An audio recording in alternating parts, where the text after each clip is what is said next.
Hello everyone, I am Pallavi Mishra and welcome back to my channel learn to teach.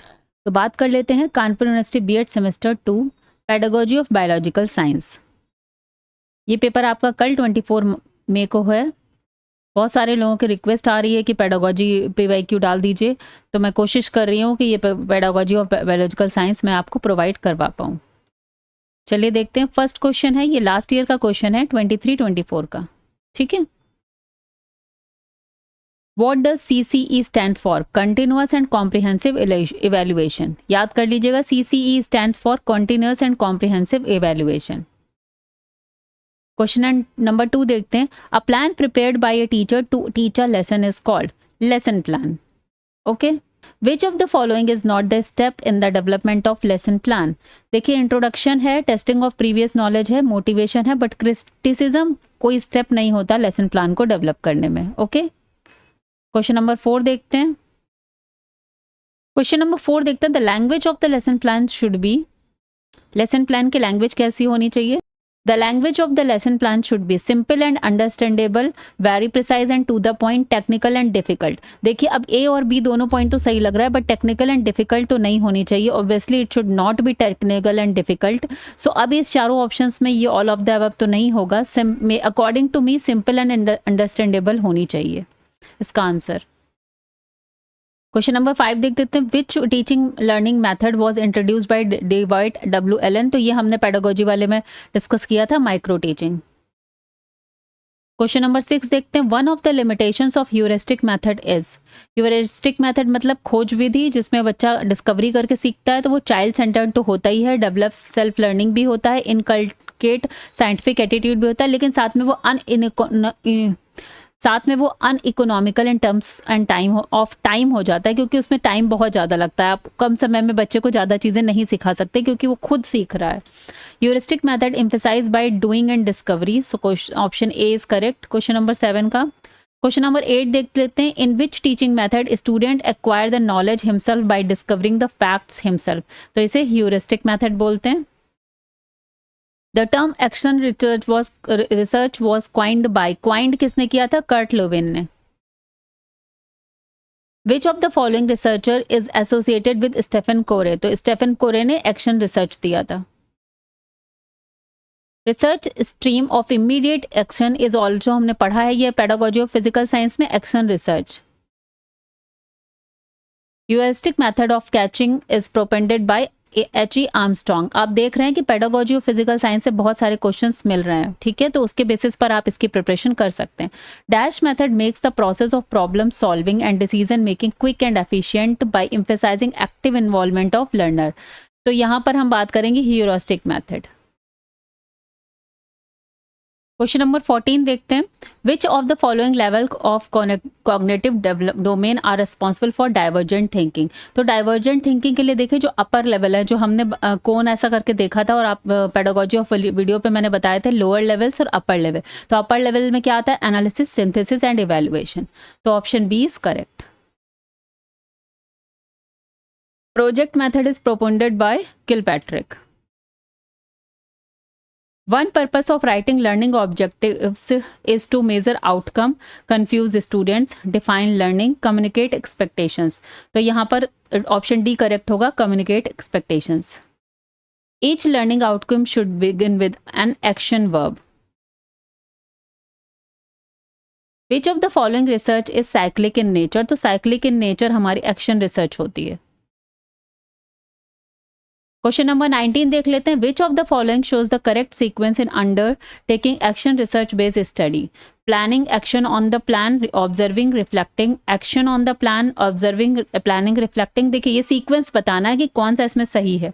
तो सबसे पहले हम देख सकते हैं प्लान करेंगे, फिर एक्शन ऑन द प्लान करेंगे, फिर ऑब्जर्व करेंगे, फिर उस पर रिफ्लेक्ट करेंगे या सोच समझेंगे. ठीक है, तो option A is correct. Question number 20 देखते हैं. According to Bloom's taxonomy of educational objectives the lowest level of cognitive domain is. तो लोएस्ट लेवल क्या होता है? नॉलेज होता है. अगर आपने ब्लूम टैक्सोनॉमी वाला मेरा वीडियो देखा है तो आपको चीज़ें क्लियर होंगी. मैं कहूँगी एक बार वो टैक्सोनॉमी के वीडियोज़ और जो मैंने मैथड्स के वीडियोज़ हैं उनको ज़रूर देख लीजिए, क्योंकि मैंने देखा है आज के पेपर में भी बहुत सारे क्वेश्चन जो हैं कॉन्सेप्ट के बेसिस पे थे. अगर आपने वो वीडियोज़ देखें तो आपको वहाँ से हेल्प मिलेगी. Which of the following is an example of higher order of cognitive learning outcome? Learning of facts and their sequence, learning roles and action sequence, learning of awareness और value, learning of concepts and abstraction जो है ये cognitive level के higher order हैं, जहाँ पर learning of concepts and abstractions आता है। क्वेश्चन नंबर 22 देखते हैं, what do knowledge comprehension application analysis synthesis and evolution belong to? तो ये सारे किससे बिलोंग करते थे? ब्लूम की टेक्सोनॉमी में हमने पढ़ा था कॉग्निटिव डोमेन से। Dash is a traditional teaching method, तो कौन सा ट्रेडिशनल टीचिंग मेथड में क्या आता है? लेक्चर देना, ठीक है, lecture method is a traditional teaching method. This method that is developed based on the philosophy of pragmatism, तो फिलोसफी ऑफ प्रैग्मेटिज्म में प्रोजेक्ट मेथड है। Learning by doing and learning by living are the principles involved in this method of teaching, तो किस method में? देखिए learning by doing हमेशा project method में आ जाएगा। क्वेश्चन नंबर 26 देखते हैं, which teaching is known as a scale down teaching, तो scale down teaching micro teaching को बोलते हैं। Which method aims to providing community life activities on small scale in the project, तो स्कूल में small scale में community life activities किसके through होती हैं? प्रोजेक्ट्स के थ्रू होती हैं। Option A is correct. Option 28 देखते हैं, identify the current sequence of cognitive behaviour in the taxonomy of educational objectives. अब आप देख रहे हैं ये हमने डिस्कस किया हुआ पूरा, सबसे पहले नॉलेज आता है, उसके बाद अंडरस्टैंडिंग आता है, ठीक है, तो ए सी, देन आता है आपका एप्लीकेशन बी, तो यहाँ से ए सी बी वाला ये हमने देख लिया, ऐसे ही करेक्ट हो गया, ठीक है, डी ई उसके बाद आ जाएगा, तो option C is correct. 29 question देख लेते हैं, backward exploration and means and analysis are examples of which of the following, ये ह्यूरिस्टिक डिस्कवरी में ऐसा होता है, ठीक है, डिस्कवरी मेथड में। Laboratory method is based on which principle? Learning by doing. The project method is based on the idea of which American academician थे, तो ये जॉन डेवी थे, ठीक है, ये जो देखिए बेस्ड इनकी फिलॉसफी पे था, लेकिन दिया विलियम किलपैट्रिक ने था, तो कंफ्यूज नहीं होना है। Excuse me, which law is not related to the project method? Law of heredity जो है वो प्रोजेक्ट मेथड से रिलेटेड नहीं है। Readiness, exercise and effect is related to the project method. Question number 33 देखते हैं, Bloom's lesson plan is based on objective content and presentation, तो all of the above is the answer. Question number 34 देख लेते हैं, change in attitude reflect learning mostly in which domain? देखिए attitude है, emotions हैं, feelings हैं, ये सब अफेक्टिव डोमेन में आता है। क्वेश्चन नंबर 35 देखते हैं, the following are component of a general objectives except content, context, behaviour, ये तीनों ऑब्जेक्टिव्स के पार्ट हैं पर लर्नर नहीं है। Two components of an educational objectives are cognitive and effective, ये दोनों कंपोनेंट हैं एजुकेशनल ऑब्जेक्टिव के। और थर्ड क्या है? साइकोमोटर डोमेन, तो आ जाता है तो अब वो भी लिख देंगे। To demonstrate success by focusing on the learner's desired outcome, a reasonable list of dash objectives should be provided. तो reasonable demonstrate section of desired outcome के लिए आपको challenging objectives देने चाहिए। क्वेश्चन नंबर 38 देखते हैं, which level of teaching uses a higher level of cognitive abilities as specified in Bloom's taxonomy? तो सबसे ज़्यादा जो higher level है वो reflective level में आएगा, ठीक है। मेमोरी लेवल में नॉलेज आता है, फिर अंडरस्टैंडिंग में कॉम्प्रिहेंशन आता है, और ये रिफ्लेक्टिव में सबसे हायर आएगा। क्वेश्चन नंबर 39 देखते हैं, the ability to use learned material in new situation by the child to solve a problem is called, क्या होता है? ये एप्लीकेशन होता है, जब वो नई सिचुएशन में अपने जो पढ़ा हुआ है उसकी एबिलिटी टू यूज कर पाए उस मटेरियल को यूज, तो application. According to Bloom taxonomy, remembering is a factor of, remembering किस में होता था? जहां पर अंडरस्टैंडिंग, कॉम्प्रिहेंशन के रिमेंबरिंग आता था, वो कॉग्निटिव डोमेन में आता है। अगर ब्लूम टेक्सोनॉमी आपने अच्छे से पढ़ी, देखिए वो वीडियो, तो आपको वहां से देखिए कई क्वेश्चंस दिख रहे हैं, ठीक है। बाकी आप पेडागोजी वाले वीडियोस रिवाइज कर लीजिए। विच type of teaching should B planned after diagnosing the learning difficulties? देखिए डायग्नोस जब लर्निंग डिफिकल्टीज होती हैं उसके बाद रेमेडियल टीचिंग दी जाती है। Learning disability in mathematics can be most appropriate assessed by which of the following test? देखिए चाहे मैथमेटिक्स हो, चाहे साइंस हो, चाहे बायो, हर जगह डायग्नोस्टिक्स टेस्ट के थ्रू ही लर्निंग डिसेबिलिटी फाइंड आउट की जाती है। Importance of diagnostic test is in teaching, in guidance and counseling, in the arrangement of remedial teaching. तो डायग्नोस्टिक टेस्ट की इंपॉर्टेंट क्या है कि उसके बाद हम रेमेडियल टीचिंग का अरेंजमेंट कर सकते हैं। Difference between the achievement test and diagnostic test, दोनों में डिफरेंस किसका है? ऑब्जेक्टिव्स का, दोनों के उद्देश्य अलग हैं। क्वेश्चन नंबर 45 देखेंगे, dash is the characteristics of online library. तो ऑनलाइन लाइब्रेरी की lower maintenance cost, maximum physical space for storage. Physical space maximum तो होता ही नहीं है, और मेंटेनेंस कॉस्ट भी इतनी लो नहीं है, क्योंकि आप एक ऑनलाइन लाइब्रेरी को वो करते हैं। मेरे अकॉर्डिंग कम फीस, जो लेस फीस है वो इसका कैरेक्टरिस्टिक है। which among the following digital initiative are being used by the researcher? तो कौन से, एक तो शोध गंगा, ई यात्रा एंड शोध Gangotri. BCD is the answer. Option B. Which of the following is not a characteristic of MOOC? It can be assessed only in the classroom. तो ये देखिए एनी टाइम कर सकते हैं, क्योंकि ऑनलाइन प्लेटफॉर्म होता है, from any device, having interview सब जगह, बस ऑनलाइन क्लासरूम नहीं होती, तो ये कैरेक्टरिस्टिक नहीं है। चलिए क्वेश्चन नंबर 48 देख लेते हैं। According to Bloom taxonomy which option is incorrect for the preparation of objective based questions? Analysis, evaluation, application, ये तीनों होते हैं। सेल्फ एक्चुअलाइजेशन इसमें नहीं है, वो कॉग्निटिव डोमेन में नहीं है। Which of the following is the domain of learning according to Bloom? देखिए डोमेन ऑफ लर्निंग में अफेक्टिव अकॉर्डिंग टू ब्लूम है। देखिए आज के उसमें भी आया था क्वेश्चन कि पहला ही क्वेश्चन मैंने देखा कि ब्लूम के अकॉर्डिंग चेंज इन बिहेवियर है टीचिंग ऑब्जेक्टिव्स में कौन कौन से डोमेन है। तो आई थिंक कुछ बच्चों ने तो आंसर नहीं सही लिख पाए कि कॉग्निटिव, अफेक्टिव और साइको तीनों ही ब्लूम के उसमें आते हैं, पार्ट में आते हैं।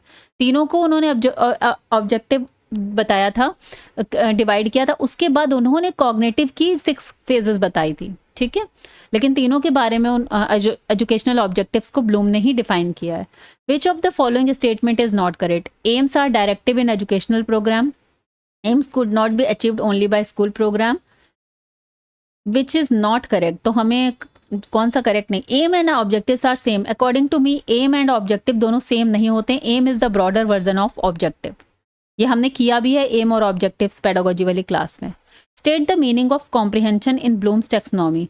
तो रिकॉलिंग इन्फॉर्मेशन, तो सबसे पहला नॉलेज होता है। To group the meaning, use information, rule procedure, use कहाँ पे करेंगे? अप्लाई हो जाएगा। ब्रेकिंग इन्फॉर्मेशन सिंथेसिस में होता है। तो कॉम्प्रिहेंशन में टू ग्रुप द मीनिंग होता है। A lesson plan provides you with a general outline of your teaching goals and learning objectives. Lesson plan, yes, no, sometimes none of them, तो yes. Question number 53 देख लेते हैं। When was Bloom's taxonomy तो देखिए 1956। The RCEM approach of lesson planning was developed by Regional College of Education, Mysore. Which method of teaching will be used to develop an aquarium? तो heuristic method, problem solving, program instruction, project method use करी जा सकती है aquarium develop करने के लिए। Which brainstormic aberration focus on generating ideas for solving problem by imagining the worst possible situation? इसको बोलते हैं रिवर्स ब्रेनस्टॉर्मिंग। जब आप सबसे नेगेटिव सोच लीजिए, रिवर्स करिए फिर वहां से। क्वेश्चन नंबर 57 देखते हैं। Which team teaching model allows one teacher to teach which the other teacher helps individual students one need support? जैसे बोलेंगे वन टीच वन असिस्ट। इसके अलावा मैं बोलना चाहूँगी अगर पेपर 3 पेपर 4 के लिए आप लोग नोट्स लेना चाहते हैं तो प्लीज़ उसको लेकर अपने 2 दिन में आप अच्छे से पढ़ाई करके पेपर 3 एंड पेपर 4 दे सकते हैं, ठीक है। बहुत सारे बच्चों ने नोट्स ले लिए हैं ऑलरेडी, वो प्रिपरेशन कर रहे हैं। What are the aims and objectives of teaching biological science? To give knowledge about health and hygiene, to develop teaching skills, to develop awareness about environmental science, all of the above is the answer. Question number 59 देख लेते हैं। To start teaching, a teacher is guided by instructional objectives followed by strategies and tools to accomplish the task. What should be done next? Evaluate the outcomes.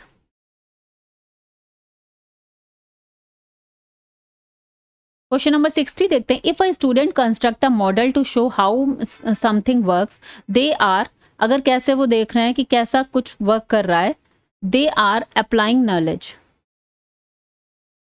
Question number 61 देख लेते हैं। What are the advantages of team teaching?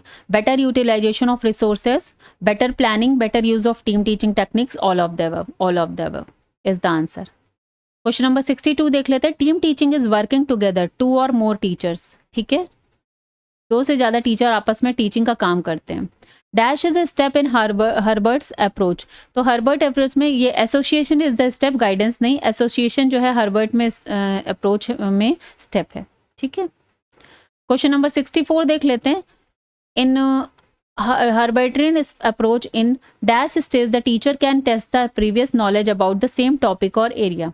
देखिए इसमें questions में doubt ही है क्योंकि कोई ऐसी स्टेज दी नहीं, फिर भी मुझे लग रहा है कि एसेमिलेशन होना चाहिए इसका आंसर। बट जो एसोसिएशन होता है यही वो स्टेज है जहां पर टीचर प्रीवियस नॉलेज से नए नॉलेज के टॉपिक को इंट्रोड्यूस करता है, बट यहाँ पर वो स्टेज दी नहीं हुई है। तो हम यहाँ एसेमिलेशन से को यूज़ कर सकते हैं, क्योंकि एसेमिलेशन भी यही होता है कि प्रीवियस नॉलेज को जो आपके पास है उसमें उसको टेस्ट करना, मतलब नई नॉलेज को उसमें ऐड करने के लिए उसको चेक करना। तो यहाँ पे मैं ऑप्शन सी मुझे लग रहा है सही, अदरवाइज आप क्रॉस चेक कर सकते हैं। Question number 65, discipline based model of curriculum design is basically. देखिए यहाँ पर तो लिख दिया अनुशासन, थोड़ा कंफ्यूजिंग क्वेश्चन था, लेकिन अकॉर्डिंग टू मी डिसिप्लिन का मतलब कोई स्पेसिफिक सब्जेक्ट की बात कर रहा है, तो ये सब्जेक्ट सेंटर्ड होना चाहिए। क्वेश्चन नंबर 65 का ऑप्शन सी। 66 देख लें, the concept of curriculum development exclude. देखिए फैमिली एस्पिरेशन ये नहीं होता है, international consideration, societal goals, national goals curriculum development में आते हैं। क्वेश्चन नंबर 67 देख लेते हैं। The observation what the curriculum neglects is an important as what it advocates for is related in which type of curriculum. तो ये hidden curriculum में आता है। क्वेश्चन नंबर 68 देखते हैं। What are the determinants of the curriculum, basic needs, social aspects and cultural factor. देखिए ये सारी चीज़ें जो हैं एक करिकुलम को डिटरमाइन करने में, निर्धारण करने में ये उसके तत्व हैं। According to me option B is correct. Question number 69 देखते हैं। Which quality of teachers do student like the most, unbiased. Which of the following is not a characteristic of a teacher, jealousy is not the characteristic of teacher. Biological science teaching should be done by skilled and trained teachers. ठीक है, untrained, experienced, in young talent individuals ऐसा कुछ नहीं, skilled and trained teachers. Question number 72 देख लेते हैं। Which among the following is the most important consideration for organizing remedial teaching, paying attention to individual rate of progress, inclusion of several group activities, completion of entire syllabus, paying attention to the examination pattern. नहीं, देखिए remedial teaching जो है वो individual पर pay attention करने के लिए, जिन बच्चों में लर्निंग डिफिकल्टीज पाई जाती हैं उनके लिए अलग से रेमेडियल टीचिंग करी जाती है। क्वेश्चन नंबर 73 देख लेते हैं। What is the main use of MOOC, free massive open online course of और any age group. Option D is correct. ठीक है, 74 देखते हैं। Which among the following is a MOOC platform, Coursera. Google Meet नहीं, जस्टिन Meet नहीं और कर्ण नहीं। 75 देख लेते हैं। Which of the following qualities is considered the most essential for a teacher, should be an expert of the subject, should be an learn person, must be a well dressed person, should have lots of patience. देखिए इस teacher में वैसे तो सब कुछ होना चाहिए, लेकिन सबसे ज्यादा उसके अंदर पेशेंस होना चाहिए। 76 देख लेते हैं। A teacher is glorified by the phrase friend, philosopher and guide because he teachers the student the high values of humanity. He is a great patriot, he can be a poet, he is regular in duties. No, first option is correct. He teaches the students the high values of humanity. RCEM approach does not include the step input process output होता है, हम लोग पढ़ चुके हैं। Product is not the, basically जो output है वही प्रोडक्ट है। Herbartian approach is also known as. देखिए वैसे तो यहाँ पर 6 मेरे अकॉर्डिंग तो 6 ही स्टेप्स अप्रोच है, लेकिन कहीं कहीं पे 5 स्टेप अप्रोच दिया हुआ है। तो आई एम कंफ्यूज, क्योंकि बुक में 6 स्टेप दिए हैं, लेकिन जब मैं गूगल में देखती हूँ तो 5 स्टेप्स अप्रोच बताते हैं। तो आई एम कंफ्यूज इसमें क्या होना चाहिए। The name of the MOOC platform made by IIT Kanpur is MOOC kit, MOOC IT। Okay, which of the following test can be used for traditional offline teaching. इसको बोलेंगे physical modes. Physical models जो हैं वो traditional offline teaching के लिए use किए जाते हैं। क्वेश्चन नंबर 81 देख लेते हैं। Lesson plan determines learning objectives. ठीक है, लेसन प्लान में लर्निंग ऑब्जेक्टिव्स को डिटरमाइन किया जाता है, निर्धारित करता है। क्वेश्चन नंबर 82 देख लेते हैं। In the micro teaching cycle how many minutes does the teaching last. देखिए पूरा टोटल 36 मिनट का ये चक्र होता है। हमने ये बात डिस्कस भी की है माइक्रो टीचिंग जब मैंने आपको पेडागोजी में पढ़ाया था। Micro teaching is used in primary class, secondary class, teacher training institutions. देखिए टीचर ट्रेनिंग इंस्टीट्यूशंस में ही होती है। Option C is correct. Question number 84, the purpose of micro teaching is develop teaching skills, developing the capacity of students, developing students feedback skill. देखिए micro teaching का use developing teaching skills के लिए होता है। क्वेश्चन नंबर 85 देख लेते हैं। What does reliability of a test refers? Consistency with which the test examination produces the same result under different but comparable conditions. तो according to must be fair to all learners, the practical ability in terms of cost time taken. What does reliability of a test refers? Consistency with which the test examination procedure the same result under. Yes, consistency का मतलब यही है कि चाहे जितनी बार उसे ले same result ही आना चाहिए। तो according to me option A is correct. Evaluation which actually test what is set out it to test is called validity. ठीक है, ये उसकी वैलिडिटी है कि जिस चीज़ के लिए उसको निर्धारित किया गया वही वो कर मतलब टेस्ट कर रहा है। 87 dash records of the students provide the awareness about their progress to their parents. तो anecdotal and cumulative record both. Question number 88 देखेंगे। The primary objective of diagnostic test is to emphasize parents to keep home tuitions, no. To prepare report card of the student, no. To understand the child's learning gaps, yes. Option C is correct. Question number 89 देखते हैं। The purpose of evaluation is to make decision, prediction, judgement, opinion. The purpose of evaluation is to make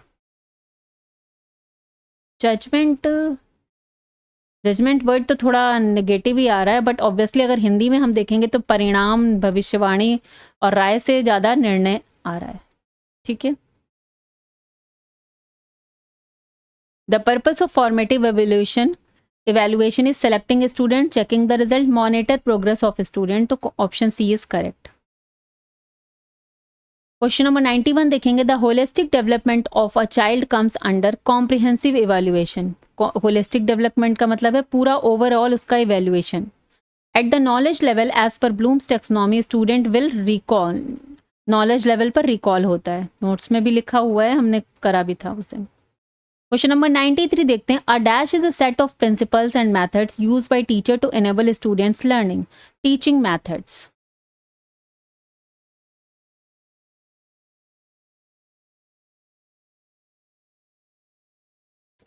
question number 94 देखते हैं। What is the most important aim of biological science teaching at upper primary level?